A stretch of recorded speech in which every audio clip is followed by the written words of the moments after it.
గాయత్రి మంత్రం ఆడవాళ్ళు చదవటానికి పనికిరాదు అని చెప్పి 100% చదవచ్చు. ఉమ్, మంత్రము సూర్యుడిదైన అధిష్టాన దేవత అమ్మ గాయత్రి దేవి, ఉమ్, 5 ముఖాలతో ఉన్న మహాతల్లి అని మనం చెప్పుకుంటాను. ఉమ్, అట్లాంటప్పుడు స్త్రీ చదవకూడదని ఎక్కడుంది? ఇదే విషయమై పండిత శ్రీరామ శర్మ అనే మహానుభావుడు, ఉమ్, ఆయన ఉత్తరప్రదేశ్లో ఉండేవాడు. 24 ఏళ్ళు, సంవత్సరానికి 24 లక్షల గాయత్రిని చేస్తూ ఉపాసన చేస్తే ఉమ్, ఆయనకు ఆ తల్లి తాను ఉన్న ప్రదేశం, విశ్వామిత్రుడు తపస్సు చేసుకున్న ప్రదేశాన్ని చూపిస్తే ఉమ్, అక్కడ పోయి ఈ అఖండ జ్యోతిని పెట్టి నిత్యము గాయత్రి యజ్ఞాలు చేస్తూ ఉమ్. ఆడవాళ్లకు యజ్ఞోపవీతాలు వేస్తూ గాయత్రి ఉపదేశం చేసేవాడు. ఓకే. అప్పుడు కొంతమంది ఉత్తరప్రదేశ్ బ్రాహ్మణ్స్ ఉమ్, ఆయన మీద కోర్టులో కేసేసినారు. నువ్వు వేదాన్ని భ్రష్టు పట్టిస్తున్నావు, మా సదాచారాన్ని భ్రష్టు పట్టిస్తున్నావు, వేదాలు గాయత్రి మంత్రం చదవకూడదు. ఓకే. ఆయన కోర్టులో ఒకటే మాట అన్నాడు, ఉమ్, అయ్యా మీరు వేదాలు ఉపనిషత్తులు అన్నీ చదివారంటారు కదా, ఉమ్, ఎక్కడైనా ఒక్క శ్లోకము స్త్రీకి గాయత్రి ఉపదేశం చేయకూడదు అని రాసి ఉంటే, ఉమ్, పలానా ఋషి చెప్పాడు, పలానా దేవత చెప్పాడు అనే కోటింగ్ ఒక్కటి ఉంటే ఉమ్, నాకు ఇవ్వండి, నా బ్రాహ్మణత్వాన్ని, నా సంస్థను మూసేస్తా, ఉమ్, నా బ్రాహ్మణత్వాన్ని వదులుకొని జనేవి తీసేస్తాను అన్నాడు. ఉమ్, వీళ్ళు 3 నెలలు తల కింద కాళ్ళు పైన పెట్టి ఎతికారు, ఆ, లేదు. ఓకే.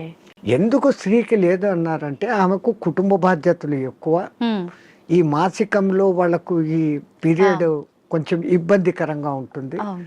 అప్పుడు ఆ అనుష్ఠానం ప్రకారం కనీసం న్యాయంగా గాయత్రి చేయాలంటే 24 ముద్రలు వేస్తూ, ఉమ్, ఒక్కొక్క ముద్ర వేస్తూ ఒక్కొక్కసారి గాయత్రి 24 అక్షర గాయత్రిలన్నా చేయాలి. ఓకే. మళ్ళీ దాంట్లో 3 రకాలు ఉన్నాయి. ఉమ్, ఒక్క గాయత్రి త్రిపద, ఆ, 8 అక్షరాలతో ఉండాలి. ఓకే. అది అనుష్ఠుప్ ఛందస్సు అని ఇంకోటి ఉంది, 32 అక్షరాలు, అది 4 పాదాలు ఉంటుంది, ఉమ్, ఉమ్, అది కూడా 8వ అక్షరాలుగానే వస్తుంది. ఉమ్, అదంతా ఒక రహస్యం. ఓకే. మళ్ళా నవార్ణవ గాయత్రి అని ఒకటి ఉంది, ఉమ్, అది చేయాలంటే అమ్మవారి నవార్ణవం అనే పూజలు ఎట్లా చేస్తామో దాంట్లో 9 ఔంకారాలు వస్తాయి. ఓకే. అవి ఎట్ట పట్టాలా, ఏది చేయకూడదు, అది బహిర్గతం చేయని విద్య. ఓకే. గాయత్రి అంటేనే రహస్యం అంటారు. అవును. కానీ ఆ మహానుభావుడు అది అందరికీ అర్హత కలిగించాడు, కుల మత భేదం లేదు. ఎందుకంటే అది మంత్రం సూర్య మంత్రం. ఉమ్, ఆ పండిత శ్రీరామ శర్మకు కుడి భుజంగా ఉన్నవారే రామకృష్ణ మహానుభావుడు, ఉమ్, ఆయన కూడా ఇదే చేశాడు. ఓకే. ఆ గాయత్రి దీని మూలంగా ఆ మహానుభావుడు అంత శక్తిమంతుడే పండిత శ్రీరామ శర్మకు తగిన శిష్యుడు అని పేరు తెచ్చుకున్నాడు. ఉమ్, ఆ మహానుభావుడే చేరదీసి బాగా దగ్గరుండి చేసిన వాడే మీకు ఇప్పుడు బాగా ప్రసిద్ధుడైన మారెళ్ళ రవిశాస్త్రి. ఓ, ఆ పరంపర అట్లా వస్తుంది. ఉమ్, అదంతా పండిత శ్రీరామ శర్మ దయ. ఓకే. స్వామి, దైవాన్ని నమ్మటం వల్ల, పుణ్యక్షేత్రాలకు తిరగటం వల్ల మనశ్శాంతి అనేది లభిస్తుందంటారా? 100%. అసలు మీరు పోవడమే ఆ ఇంటెన్షన్. ఉమ్, కాశీకి పోతే నాకేదో పుణ్యం వస్తుంది, ఆడ ఏదో వదిలిపెట్టేస్తానే సెంటెన్స్ కాదు అది. ఉమ్, కాశీలో 12 జ్యోతిర్లింగాలలో విశ్వనాథుడు అక్కడ ఉన్నాడు, విశ్వానికి ఆయన నాథుడు.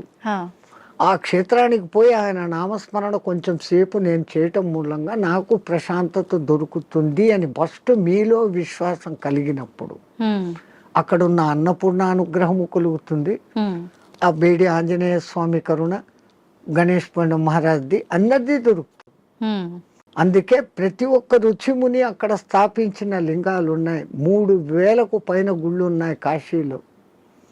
శివునికి ఇష్టమైన ప్రాంతం అది. ఉమ్, భూమి అంతా మునిగిపోయినా కానీ త్రిశూలం పైన నిలబెట్టి ఉంటాడు అని చెప్పబడిన ప్రసిద్ధ క్షేత్రం. ఓకే. కాశీ కాశీ అంటూ కాశీకి పోకుండా చచ్చిపోయినా ఉమ్, కాశీకి పోయినంత పుణ్యం కలిగే క్షేత్రం అదొకటే. ఉమ్, మిగతా క్షేత్రాలకు పోతానని ముక్కుబడి పెట్టుకొని పోకుండా పోతే ఏదో ప్రమాదము, ఉమ్, వానికి శిక్ష ఉంది. అవును. కాశీ విషయంలో అలా లేదు. ఉమ్, అంతటి గొప్ప అక్కడికి వచ్చింది అంటే ఒకటి ప్రజల విశ్వాసము, అక్కడ తపస్సులు చేసిన వాళ్ళ యొక్క శక్తి ధార పోయడం అనేది ఆ ప్రాంతానికి ఆ ప్రసిద్ధత వస్తుంది. ఓకే. భూమి అంతా ఒకటే అయినప్పటికీ సులభమైన ఉదాహరణ, ఇప్పుడు ఎండాకాలం కాదు, మామూలు చిన్న ఎండ ఉన్నప్పుడు ఉమ్, ఒక భూతద్దం తీసుకొని వచ్చి పేపర్ మీద పెడితే అది కాలుతా ఉంది. ఆ భూతద్దం నుంచి కిరణాలు కాన్సన్ట్రేషన్. అట్లా విశ్వశక్తి కాన్సన్ట్రేషన్ ప్రదేశాలు కొన్ని అవి పుణ్యక్షేత్రాలు, తీర్థక్షేత్రాలు, ఓకే. తీర్థయాత్రలు. తీర్థం అంటే నీళ్లు. ఆ నీళ్లు ఎన్నో కొండల నుంచి ఆ ఖనిజాలను రాసుకొని దానిలో తీసుకొని చెట్ల వేర్ల ద్వారా ఆయా మూలికల శక్తిని తీసుకొని అవి రావటంతో ఆ నీళ్లు తాగితే శుభం. ఆ నీళ్లలో స్నానం చేస్తే స్కిన్ డిసీజెస్ పోతాయి. ఓకే. సో అది నీళ్ళ శక్తి, తీర్థయాత్రలు, పుణ్యక్షేత్రాలు అని పెట్టారు. స్వామి, ఇందాక మీరు స్టార్టింగ్ లో అన్నారు కదా, చాలా మంది అంటుంటారు కాశీకి వెళ్ళినప్పుడు మనం ఏదో ఒకటి నచ్చింది వదిలిపెట్టి రావాలి అని చెప్పి చాలా మంది నమ్ముతుంటారు. అసలు నిజంగా ఎవరికి నచ్చిన దాన్ని వాళ్ళు వదిలేసి రావాలా? అసలు వదిలేయాల్సిన ఏంటి? అవును, నేను ఇట్లే చెప్తే ఒక ఆయన నాతో అన్నాడు, అవును స్వామి మీరు చెప్పినట్లే ఖచ్చితంగా వదిలిపెడతాను. మా నానమ్మ మా ఇంట్లో ఉంది, ఆమెను తీసుకెళ్తా కాశీకి, ఆమెను వదిలేస్తాను అన్నాడు. అది కాదు, మనకు అత్యంత ఇష్టము ప్రేమ కలిగిన పదార్థము తినేది కావచ్చు, మనం 24 గంటలు దాన్ని చూసి ఆనందించే వస్తువు, కానీ దాన్ని అక్కడ వదిలేసి ఇంకా దాన్ని తలుచుకోకుండా ఉండగలమంటే మన మనస్సు మీద మనం నియంత్రణ సాధించడం. మైసూర్ పాకు మీరు అక్కడ వదిలి వచ్చారమ్మా, మీకు బాగా ఇష్టం. ఇక్కడికి వచ్చిన 10వ రోజు 12వ రోజు ఎవడో పార్టీ పెట్టాడు, ఆడ మైసూర్ పాకు చూడంగానే ఈ కండ్లు మీకు ఆర్డర్ ఇస్తుంది, ముక్కు ఆ మైసూర్ పాకను పట్టేస్తుంది, నాలుక నీళ్లు ఉడతాయి. నేను కాశీలో వదిన నోర్మోయ్, నేను తినాను అంటే మీ మీద మీకు మెల్లగా కమాండ్ వచ్చింది, కనీసం ఆ భయంతోనన్నా. అట్లా కాశీలో వదలడం మూలంగా మీలో ఆత్మస్థైర్యత అనేది పెరుగుతుంది. అది బ్యాక్ రీజన్. కానీ ఏదో ఒక రీజన్, చాలా మంది రకరకాలుగా అనుకున్నా కూడా దాన్ని అయితే నమ్ముతూ వస్తున్నారు ఇప్పటికీ. వెనకల కారణం ఇది అని మీకు తెలుసుకోవడం. అవును, అక్కడ మీకు ఆత్మస్థిరత, ధైర్యము అనేది పెరుగుతుంది. Self confidence, I can able to do this without that. అది లేకుండా నేను ఉండలేను అన్న వాళ్ళు, అది లేకుండా ఎదురుగా కనపడుతూ కూడా అది లేకుండా ఉండగలిగిన స్థితి అంటే మీలో ఎంతటి స్టెబిలిటీ వచ్చినట్లు. అది ఆత్మస్థైర్యం. మన పూర్వీకులు ఏది చేసినా అంత ఆలోచనతో. నీలో ఆత్మశక్తి పెరగాలంటే నీకు అత్యంతగా ఇష్టమైంది అక్కడ వదలాలి. ఎందుకంటే ఆ కాలంలో కాశీయాత్ర జీవితంలో ఒక్కసారి. అవును, ఆ 1000 కిలోమీటర్లు నడిచిపోయి మళ్ళీ వెనక్కి వస్తాడు. కాటికి పోయినవాడు కాశీ, అదేమో సామెత ఉంది మీ దాంట్లో, కాశీకి పోయినవాడు కాటికి పోయినవాడు ఒకటి అని. అవును, మళ్ళీ తిరిగి రారు అని చెప్పి. ఆ కాలం అట్లుంది, అడవులలో పోవాలి, దారిలో జంతువులు, వాతావరణం మారిపోవచ్చు. అవును, ఇన్నిటినీ తట్టుకొని అక్కడికి పోయి మళ్ళీ రాగలిగినాడంటే వాడు దేవునిగా పూజించేవాడు. రెండవది, వాడు వచ్చేటప్పటికి అక్కడ కాశీలో నేను పలానా వదిలేసి వచ్చాను మోనుకున్నాను అన్నప్పుడు వాళ్ళలో ఇక్కడ ఆత్మశక్తి పెరిగి వాడు ఇక్కడ ఎవరికి ఏ మంచి మాట చెప్పినా అది జరిగిపోతుంది, వాక్ శుద్ధి వస్తుంది. So when you develop your confidence you can able to do anything. So to develop your confidence అక్కడ పోయినాక ఒకటి వదిలిన వాళ్ళు బెనిఫిట్ పొందుతారు. స్వామి, చాలా మంది అంటుంటారు, అంటే ఇప్పుడు ఇందాక మీరు చెప్పినట్టుగా వెళ్ళిన వాళ్ళు తిరిగి రారేమో అన్న ఒక ఉద్దేశంతోటో మరేంటో తెలియదు, కానీ చాలా మంది నమ్మకం ఏంటంటే పిల్లలు ఉండి వాళ్ళ పెళ్ళిళ్ళు అన్నీ అయిపోయిన వాళ్ళు మాత్రమే కాశీకి వెళ్ళాలి, దర్శించుకోవాలి, అవన్నీ అవ్వని వాళ్ళు కాశీలోకి పోయి సస్తే మోక్షం అనుకుంటే కాదు. నాకు తెలిసి ఒక మంచి కోటీశ్వర దంపతులు 3వ తరాన్ని కూడా చూసేశారు. ఆ 3వ తరం కూడా 18 yearsకి వచ్చింది మనబళ్ళు. ఇంకా ఇంత అనుభవించిన కాశీలో పోయి చచ్చిపోతాం, వయసు కూడా అయిపోయింది, 80 ఏళ్ళు వచ్చినాయి. ఇద్దరు లవ్ మ్యారేజ్, ఇద్దరికి 80 ఏళ్ళు భార్యాభర్తకి. బట్ డబ్బు ఉంది, అక్కడ మంచి బిల్డింగ్ కొనుక్కున్నారు, 4 సర్వెంట్లను ఎత్తుకొని పోయినారు, వంట వండేకి పనులు చేసుకునేకి. రోజు పోయి స్వామి దర్శన్ వస్తూ ఉన్నారు. ఎప్పుడో ఒకసారి బంధువులు ఫోన్, బిడ్డలు వాళ్ళది, అంత ఆధ్యాత్మిక. మర్జాయంగే అంటున్నారు. 7 ఏళ్ళైంది, 8 ఏళ్ళైంది, 10 ఏళ్ళైంది. ఇక్కడ ఈ 18 ఏళ్ళ బిడ్డలు 28 ఏళ్ళ వయసుకు వచ్చినారు మన్మళ్ళు. వాళ్ళకి మ్యారేజ్ ముగ్గురికి ఒకేసారి కుదిరింది, వేరే వేరే కమ్యూనిటీ హాల్. తత పెళ్ళి మాది అంటే, అరే ఇక్కడ కాశీలో ఉండి 15 ఏళ్ళు అయిపోయింది, 95కి వచ్చినాం, అక్కడ గంగ నీళ్లు తాగి రోజు శివప్రసాదాలు తిని ఇంకా పుష్ట్ తయారైనారు. They can able to see, they can able to hear everything. బాగుంది. అరే ఇంకా ఉంటాం కదా, ఒకసారి పెళ్లి చూసుకొని వస్తామని ఫ్లైట్లో వచ్చినారు, ఓకే. వెళ్ళి చూసుకున్నారు, రాత్రి పడుకున్నారు, పడుకున్న వాళ్ళు పడుకున్నట్లే జై శ్రీరామ్ అయిపోయినారు. ఇద్దరు వాళ్ళకు కాశీలో మరణం లేదు. ప్రాప్తం లేదు. అరెరే. అందరికీ మరణము సాధ్యమా? అలా అని మరి కాశీలో ప్రాప్తం లేదని అక్కడే ఉంటే ఎప్పటికీ మరణం ఉండదనేది కూడా. ఆ మాటకు వస్తే తల్లి, ఇప్పుడు గంగలో మునిగితే నాకు పుణ్యం వచ్చేస్తుంది అనుకుంటే, గంగలోనే ఉండే చేపలు, కప్పలు, ముసళ్ళు అవి అక్కడే పుట్టాయి, అక్కడే పెరిగాయి. ఒక్కసారి గంగా స్నానం చేస్తే, సరే మీరు కాశీలో పొద్దున్న నుంచి సాయంత్రం వరకు 10 సార్లు గంగా స్నానం చేశాను అంటారు, కానీ మీరు చేసింది ఒకటే స్నానం. మీరు స్నానం చేయగానే ఆ నీళ్లు ఫ్లో పోయినాయి కదా. అవును. ఆ తల్లి నిరంతర ప్రవాహం, ఎప్పుడూ కొత్త నీళ్ళు అక్కడ ఉన్నాయి. స్నానం చేస్తే నాకు పవిత్రత వచ్చేసింది గంగలో చేస్తే అని కాదు. గంగలో స్నానం చేసే ముందు ఇంతకు ముందు నా గత జన్మ బుద్ధులు, గత జన్మ కాదు, నా గత జీవితం బుద్ధులు, లక్షణాలు మార్చుకుంటాను. నేను ఇంక మీద అట్లా ఉండను. అక్కడ మిమ్మల్ని మీరు జస్టిఫై చేసుకొని, తల్లి నాకు ఆ బుద్ధి ప్రసాదించు అని మునిగి లేచి, ఆ మాట ప్రకారం మీరు ఇక్కడ ఉన్నారంటే మీకు మోక్షము ముక్తి.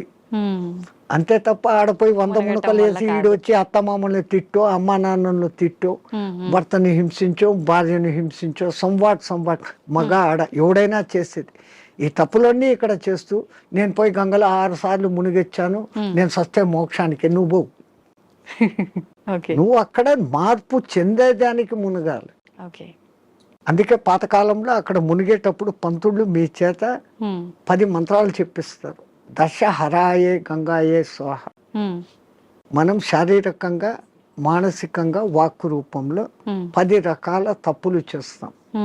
ఈ 10 తప్పులను క్షమించు, ఈ తప్పులు నేను మళ్ళీ చెయ్యను, అది ఉండాలి.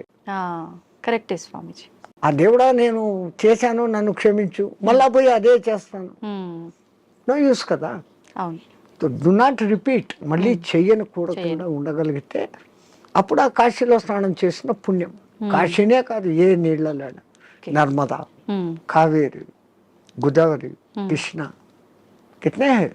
అవును స్వామి, కాశీలో మరణించిన వారికి చెవు ఇలా పైకి వచ్చినట్టుగా ఉంటుందని చెప్పి అంటుంటారు కదా, సైంటిఫికల్ గా కూడా ప్రూఫ్ అయ్యింది. ఎందుకని అట్లా?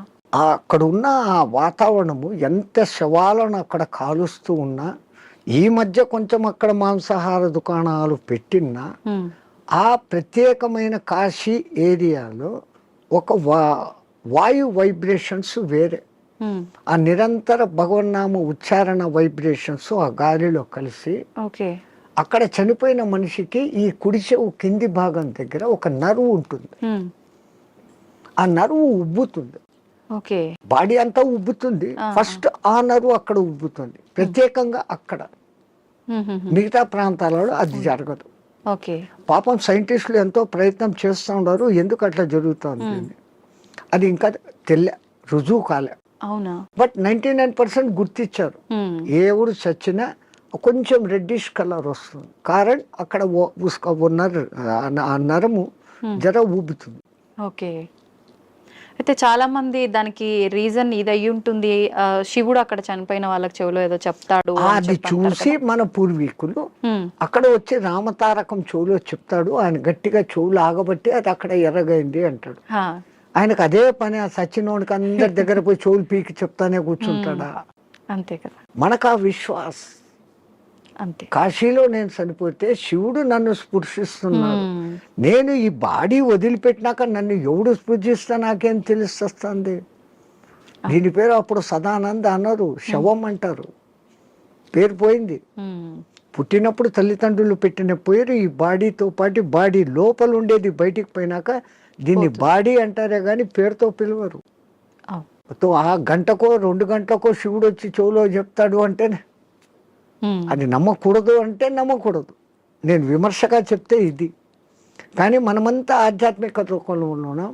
ఆ విశ్వాసం తరతరాలుగా జరుగుతుందంటే ఎవడికో అది చెవుతో చెప్పాడు, ఇంకోటి చూశాడు. ఏ మాట బయటికి ఊరికే రాదు కదా. అది సత్యమైనప్పుడు నేను సస్తే అక్కడ శివుడు నన్ను చూస్తాడనే ఈ భావనతో పోవడమే ఎంత గొప్ప. ఆయన వచ్చి పీక్తాడో లేదో తెలియదు, కానీ పీక్తాడు అనేది మన సంపూర్ణ విశ్వాసం. అట్లాగనే కొన్ని క్షేత్రాలలో మరణం ముఖ్యం. ఈ భూమి అంతా అదే క్షేత్రమే కదా, ఇంట్లో సస్తే కూడా అదే చావే. కానీ వీడి ఇంట్లో ఎంతసేపు సత్యం ముందర కూడా నేను నా వాళ్ళు అది పోయింది ఇది పోయింది నేను ఇంకా అది చేయలేదు అంటా సస్తాడే తప్ప నేను కాశీలో ఉన్నాను భగవత్ సంకల్పం భగవద్ దర్శనం అవుతుందన్న భావంలో ఉండడు. అందుకే కనీసం సత్యం ముందరన్నా నామస్మరణ చేయండి. సంతోషం స్వామి, చాలా మంచి మంచి విషయాలు మీ ద్వారా తెలుసుకున్నాను. నాకు చాలా సంతోషంగా ఉంది మిమ్మల్ని కలిసినందుకు. మంగళమతి. ధన్యవాదాలు స్వామి. జై శ్రీరామచంద్రజీ.